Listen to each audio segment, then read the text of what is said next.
তার কাছে আমরা অনেক কিছু চাই। চলুন আমরা এখন প্রার্থনা করি। Our Father, who art in heaven, hallowed be thy name. Thy kingdom come. Thy will be done on earth as it is in heaven. Give us this day our daily bread, and forgive us our trespasses, and sin those who trespass against us, and lead us not into temptation, but deliver us from evil. Amen. মহাপুরুষদের বাণী আমাদের বিভিন্নভাবে অনুপ্রাণিত করে, আর অনুপ্রাণিত করে বলে আমরা বারবার বাণীগুলো শুনে থাকি। আসুন আমরা শুনি কিছু বাণী। স্বাধীন মাদার তেরেসা বলেছেন, আমরা ভবিষ্যৎকে ভয় পাই কারণ আমরা আজকে দিনটি নষ্ট করেছি। উইলিয়াম শেক্সপিয়ার বলেছেন, আমাদের ভাগ্য আমাদের আকাশের তারাদের হাতে নয়, বরং আমাদের নিজেদের হাতে। আইনস্টাইন বলেছেন, আমি যত বেশি শিখি ততই বুঝতে পারি যে আমি কত জানি না। রবীন্দ্রনাথ ঠাকুর বলেছেন, শিক্ষার মূল উদ্দেশ্য হল মানুষের জীবনে কুশিক্ষাকে দূর করে থাকে সমাজের পরিবর্তনে এগিয়ে আসার উৎসাহ যোগানো।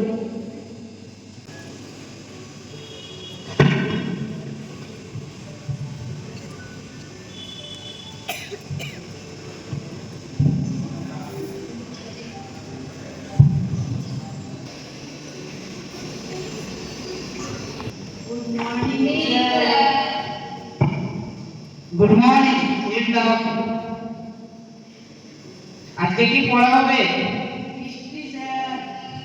কত অধ্যায় তুমি? আকাশ, বলো তো পাগলা রাজা কাকে বলা হয়? মোহাম্মদ বিন তুগলককে স্যার। আচ্ছা, ভালো, বসো। বিশ্বজিৎ, এবার তুমি বলো তো আকবরের ছেলের নাম কি? জাহাঙ্গীর স্যার। কে কথা বলছে? এরা দুটো স্যার। দাঁড়াও দেখি। হাতে বই খাতা নিয়ে ক্লাসের বাইরে চলে যাও।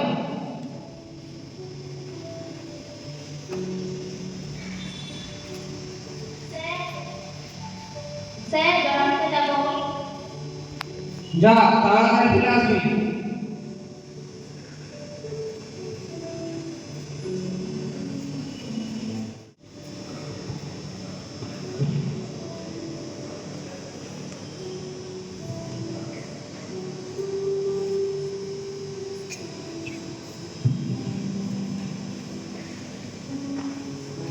এখন খাতা দেখাচ্ছি, সবাই চুপ করে থাকবে।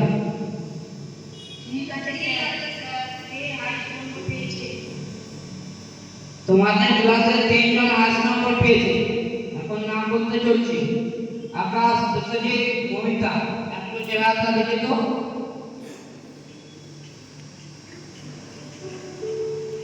অনেক ভালো, বসো। ওরা ভালো নাম্বার পাচ্ছে, তোমরা কি করছো? তোমরা বাড়িতে পড়ো না নাকি? সময় নষ্ট করছো।